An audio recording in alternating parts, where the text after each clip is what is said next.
Bonsoir à tous et merci à tous ceux et à toutes celles qui viennent de nous rejoindre sur la page Facebook Live du CRIF pour cette conversation avec le Père Christophe Le Sourd. Le sujet de ce soir, c'est le dialogue entre chrétiens et juifs. Et comme à chaque conversation, vous pouvez poser vos questions sur le fil Facebook. Elles seront relayées à la fin de l'émission. Bonsoir Père Le Sourd.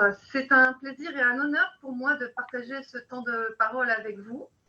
Après des siècles et des siècles de mépris d'un côté et de dédain de l'autre, juifs et chrétiens connaissent aujourd'hui une relation apaisée, amicale, voire même fraternelle. Conversation, vous pouvez poser dans cette évolution une dimension révolutionnaire. Elle est actée dans des textes qui fondent le dialogue entre juifs et chrétiens et n'autorisent pas de retour en arrière.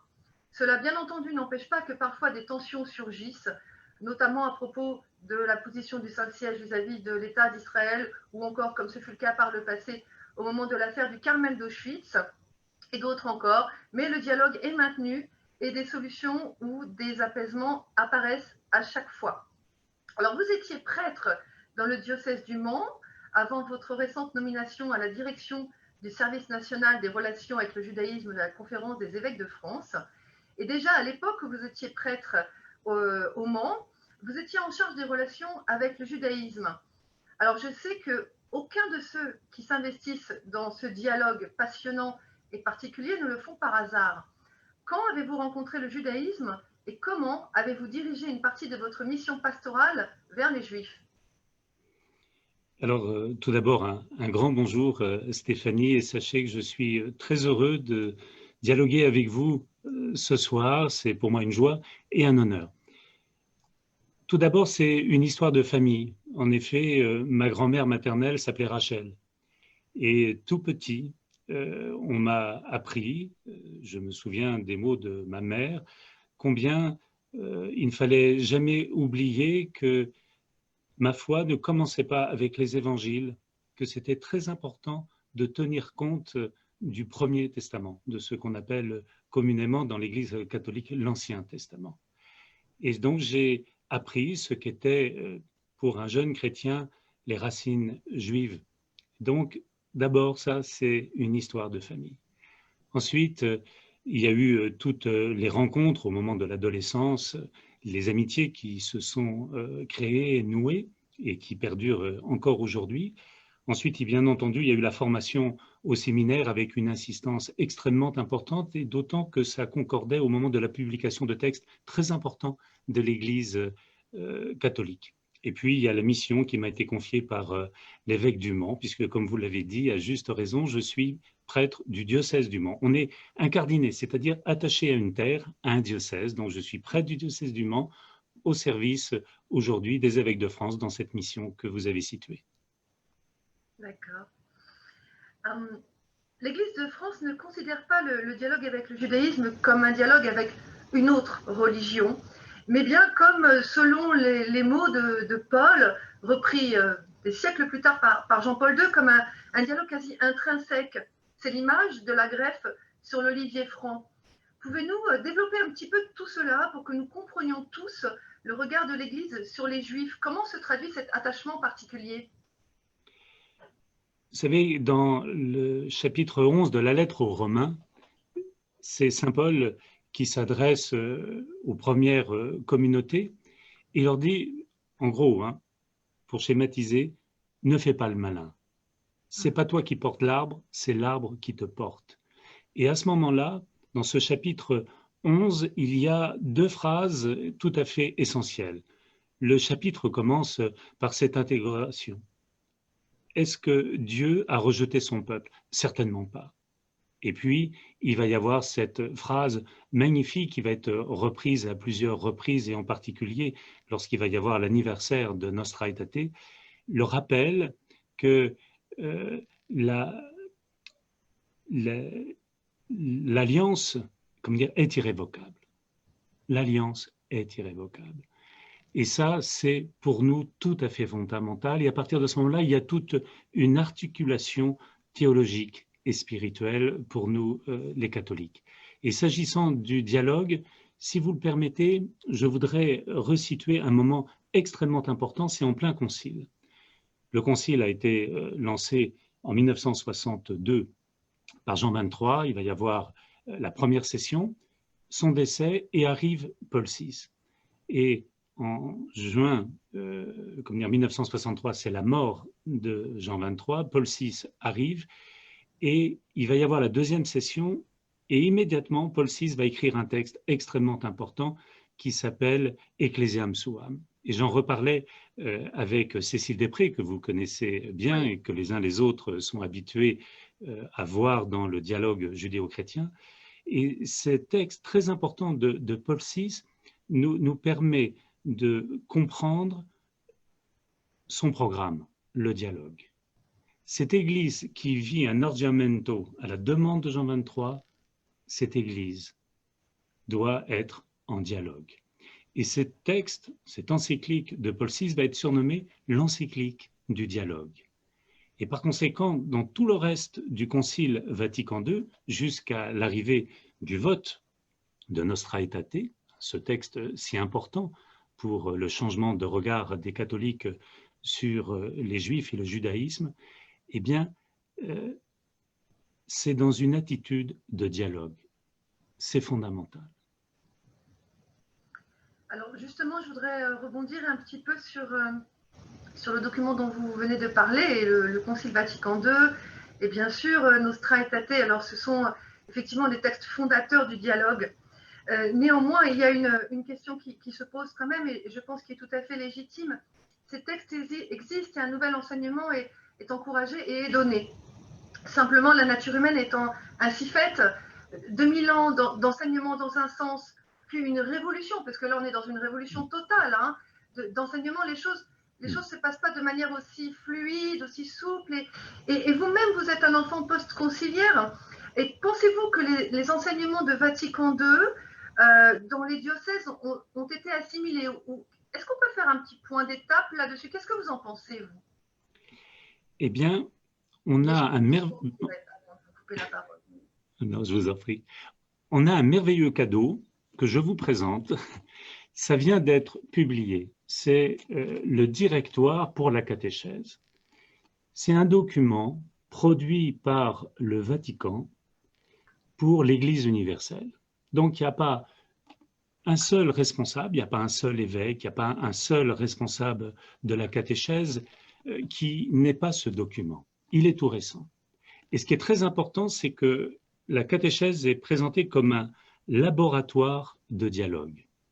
Donc, ce n'est pas des choses que l'on va asséner, mais que l'on va aider à intégrer, à faire comprendre.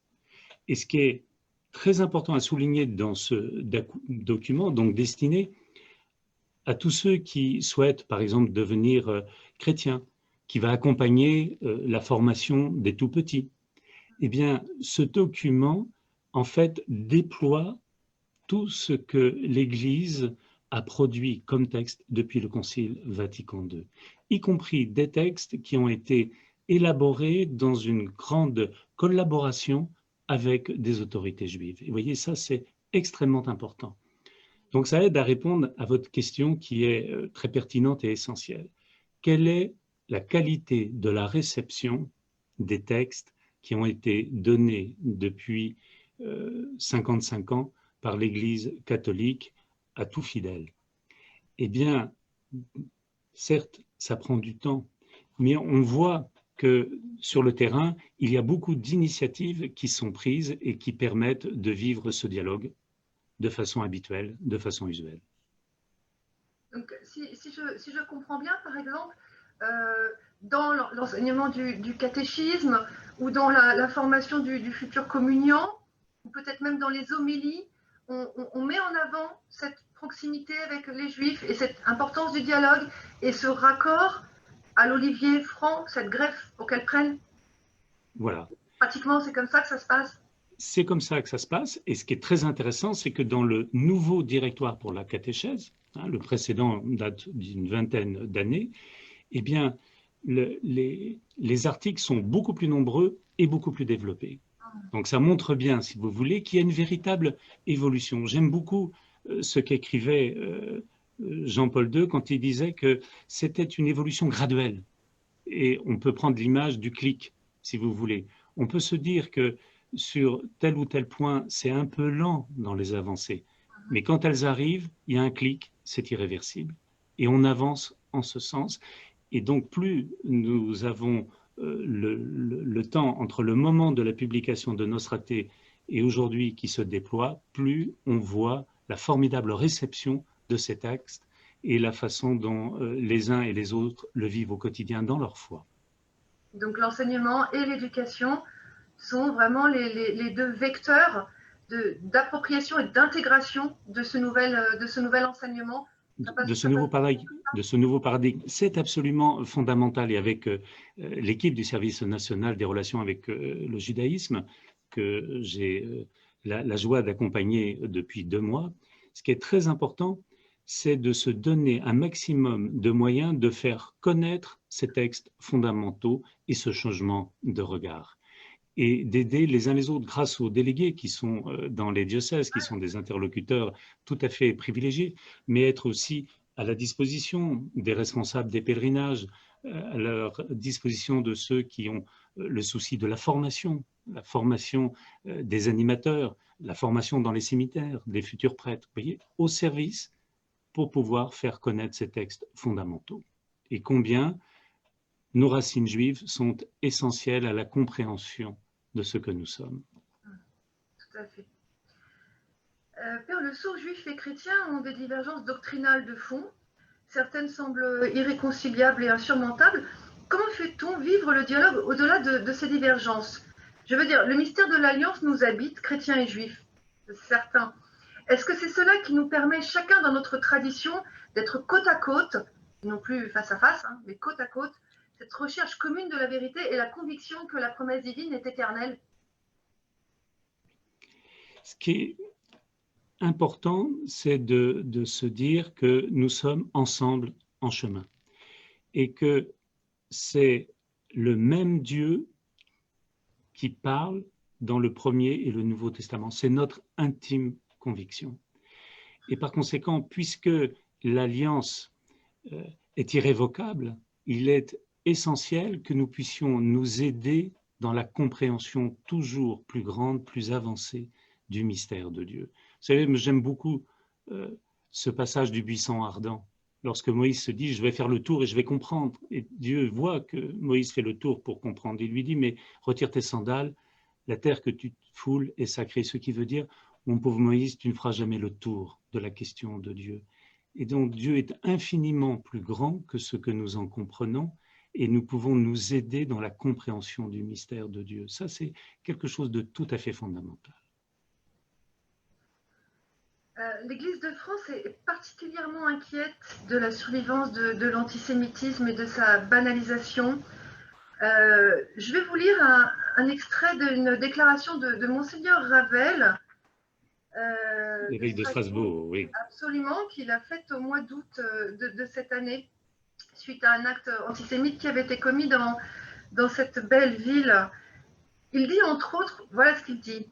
Un grand souci naît dans mon cœur devant la répétition des actes, mais aussi devant l'inconscience de ceux qui ne les commettraient pas, mais qui ne s'insurgent pas contre eux. Leur silence les cautionne, leur indifférence les nourrit.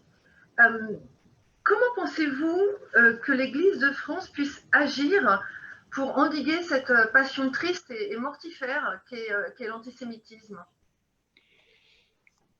Premièrement, ce qui est très important, c'est de rappeler que dans tous les textes, et en particulier dans cette dernière production, donc le Directoire pour la catéchèse, que toute forme d'antisémitisme est dénoncée, avec force.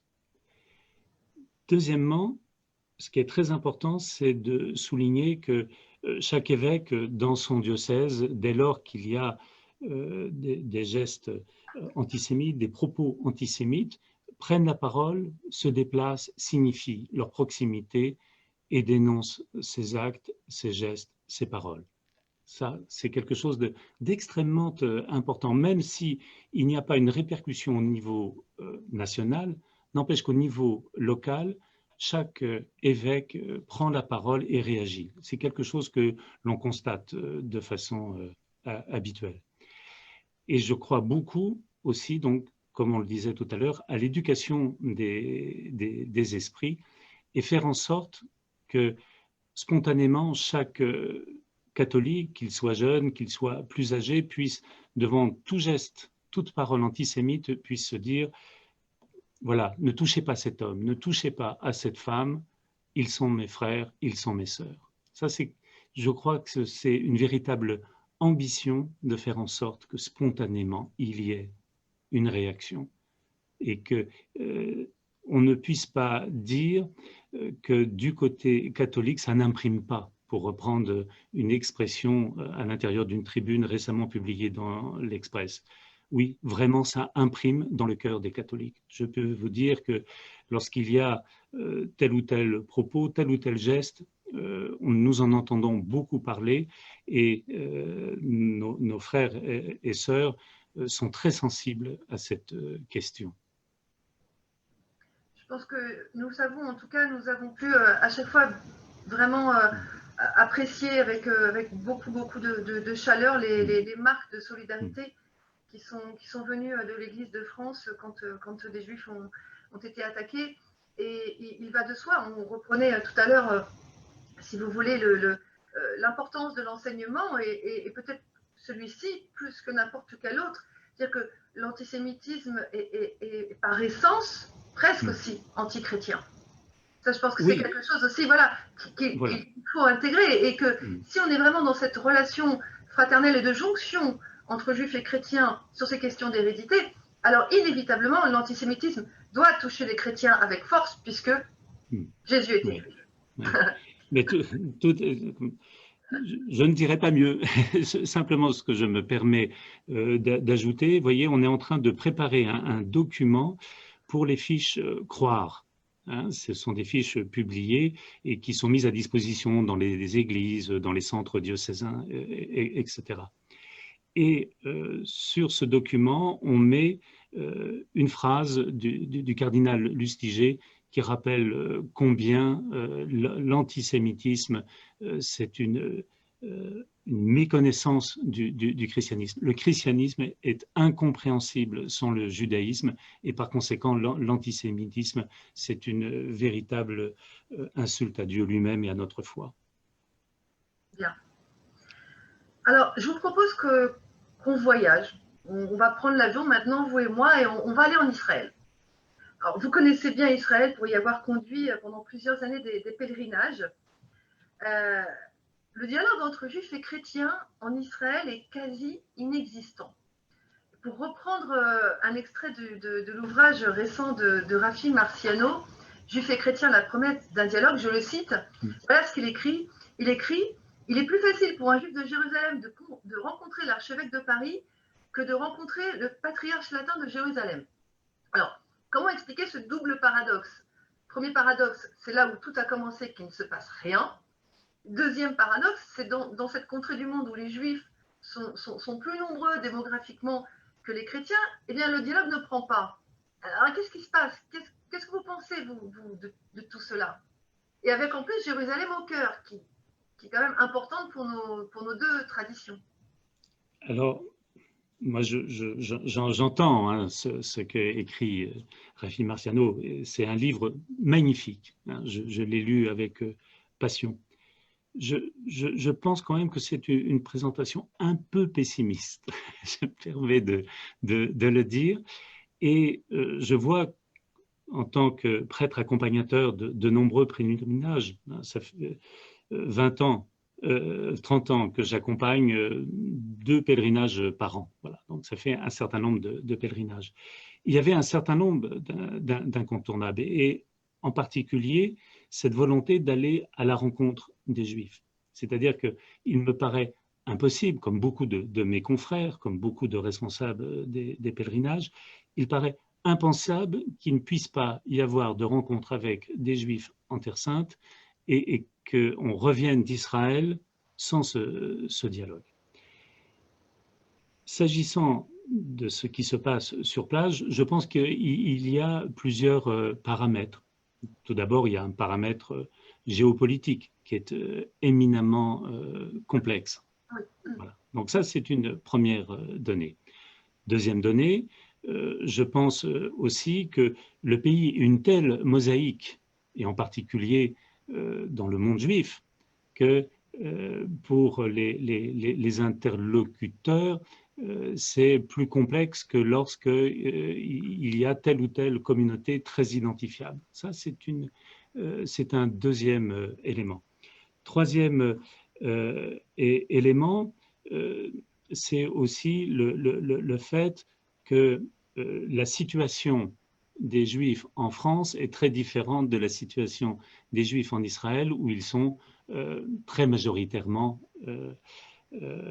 présents. Et ce qui fait que ce sont les catholiques, les chrétiens qui sont extrêmement minoritaires, et par conséquent, les rapports de dialogue ne sont pas les mêmes. Les nécessités ne s'expriment peut-être pas tout à fait de la même façon.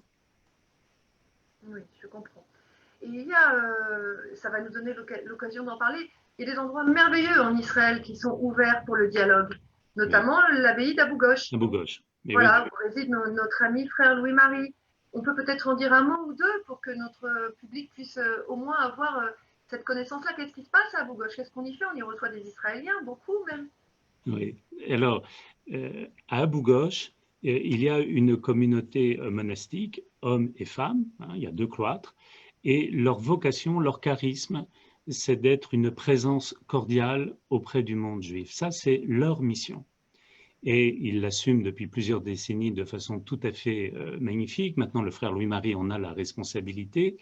Et ils sont, comment dire, cette abbaye est un lieu de rencontre, un lieu de dialogue, un lieu de formation. Et par exemple, un des frères, le frère Olivier, dans le cadre de la formation des jeunes soldats de Tsahal, les accueille et leur fait une présentation de ce qu'est la vie monastique.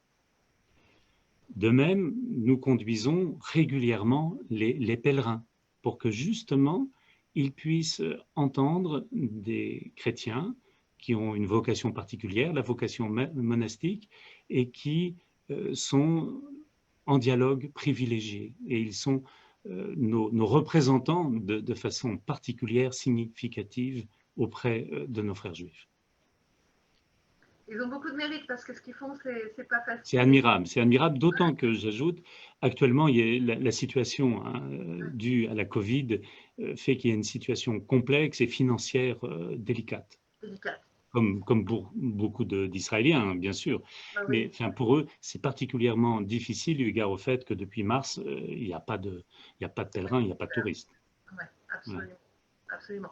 Ce qu'il faut savoir, hein, à l'attention de nos internautes, auditeurs, c'est que le monastère de l'abbaye d'Abou Ghosh est vraiment un endroit extrêmement ouvert et les jardins sont juste sublimes. Donc même pour ceux qui ne veulent pas entrer dans une église, vous pouvez au moins avoir le loisir de vous promener dans le jardin et vous verrez la sérénité qui va vous emplir. Tout à fait, et je me permets d'ajouter qu'il y a le très beau mémorial au cardinal Lustiger qui a été installé grâce au travail admirable mené et par les moines et par le président Richard Pasquier. Merci beaucoup.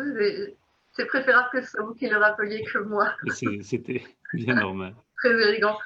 Je vais vous poser une dernière question, puis après je pense qu'on va passer la parole aux internautes parce qu'il est déjà 18h24. Pierre Lesourd, la dernière question c'est celle-ci, elle n'est pas facile. Les divisions du monde chrétien vis-à-vis d'Israël sont réelles. Or, une large part de l'identité juive moderne passe par un attachement certain et visible à Israël. J'ajouterai qu'aujourd'hui, lorsqu'il est question d'antisémitisme, il est souvent, mais ce n'est pas systématique, question d'antisionisme.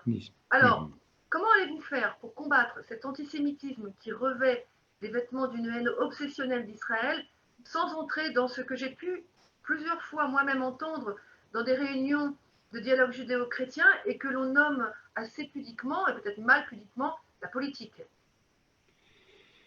Je pense que là, les fondamentaux sont à notre service. Il y a eu toute la réflexion, hein, la maturation du Vatican par rapport à la reconnaissance de l'État d'Israël.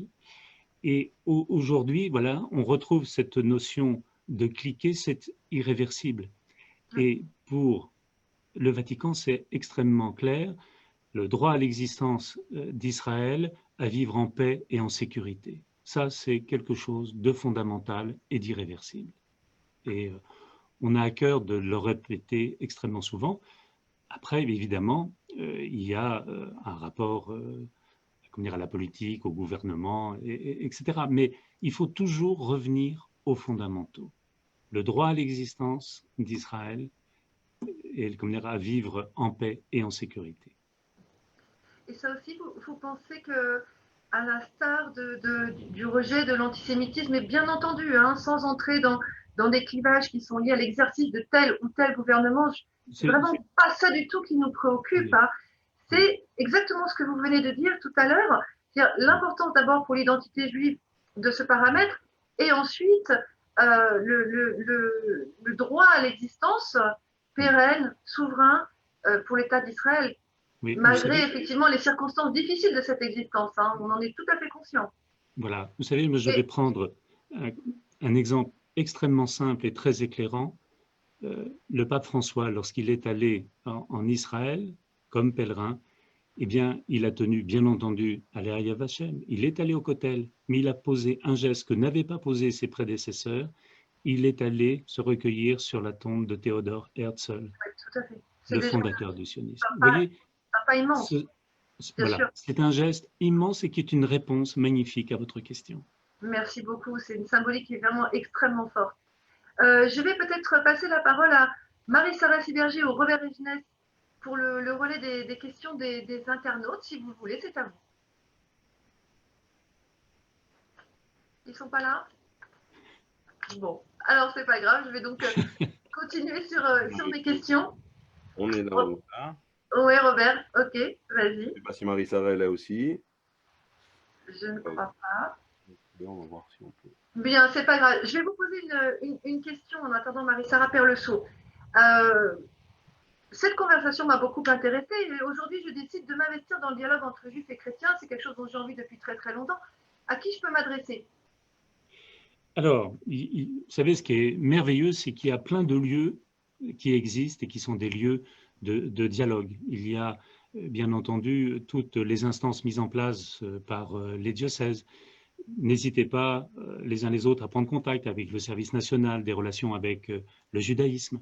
Bien entendu, il y a l'association des amitiés judéo-chrétiennes de France où il y a de nombreux relais aussi dans les départements.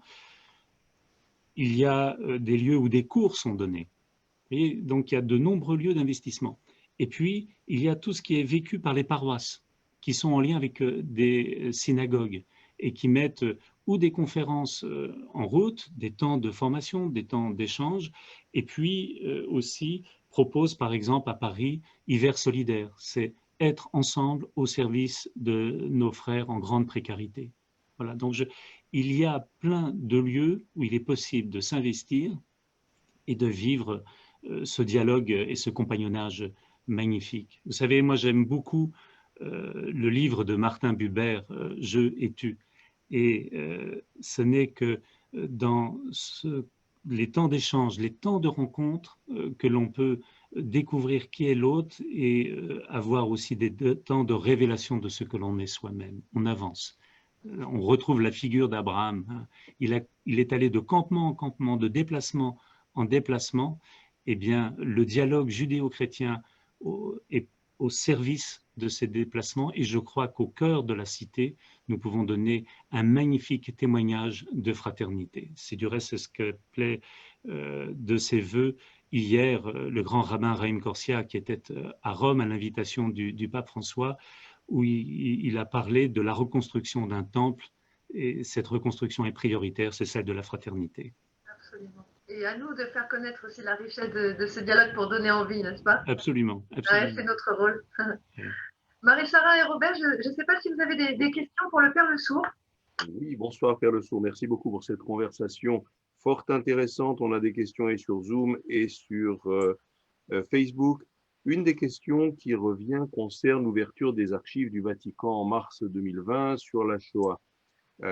L'ouverture de ces archives, le travail des historiens devrait ouvrir des réponses aux questions qui se sont posées sur le rôle du pape, sur le rôle de l'Église pendant la Shoah.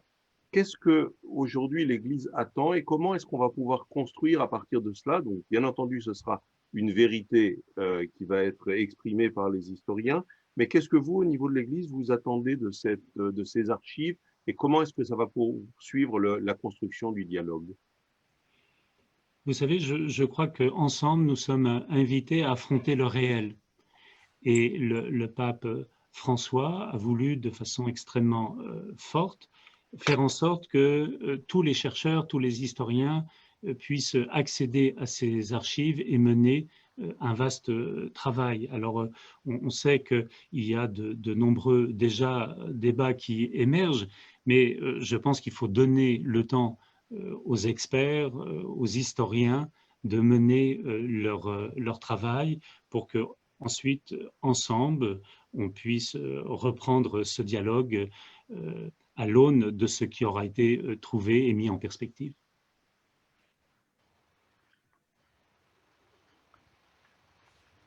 Marie-Sara. Oui, Père Le Sourd, nous avons une dernière question. Alors, quelle est la position de l'Église face au terrorisme islamiste qu'elle a connu en son sein avec le terrible attentat contre le Père Hamel? Que ce soit pour le père Hamel ou pour monsieur Samuel Paty, c'est la même émotion. Vous savez, le soir de l'assassinat du père Hamel, je célébrais à la demande de l'évêque une messe et avec des autorités présentes, des autorités civiles, avec aussi des membres de la communauté juive qui, avec tant de fraternité, est venu exprimer leur solidarité. Et juste avant la messe, avec un de mes frères prêtres aînés, nous avons prié ensemble les psaumes parce que c'était l'heure de vêpres. Et c'était le psaume 19. Et dans le psaume 19, il y a cette phrase « Nous debout, nous résistons ». Et nous debout, nous résistons, ça veut dire que nous restons conformes à ce que nous sommes, qui est le rejet de toute violence. Et au cœur de la société civile, au cœur de la République, il est très important de rappeler que nous sommes attachés aux valeurs de liberté, d'égalité, fraternité, et que nous y sommes attachés ensemble. Et comme le rappelait en juin 80 le pape Jean-Paul II, ces valeurs sont judéo-chrétiennes. Elles nous viennent de Dieu lui-même. Et nous en sommes porteurs, nous en sommes les témoins et nous faisons confiance aux autorités de notre pays pour mener ce qu'il faut pour éradiquer ce mal. Merci beaucoup. De notre côté, nous avons terminé les questions. Merci beaucoup, Père Le Sourd et Stéphanie Dassa, pour cette conversation passionnante et pour vos engagements à tous les deux. Merci à vous tous de l'avoir suivi. Nous nous retrouverons très bientôt pour une prochaine conversation. En attendant, restez connectés et suivez toute l'actualité du CRIF sur les réseaux sociaux. Bonne soirée à tous et à bientôt.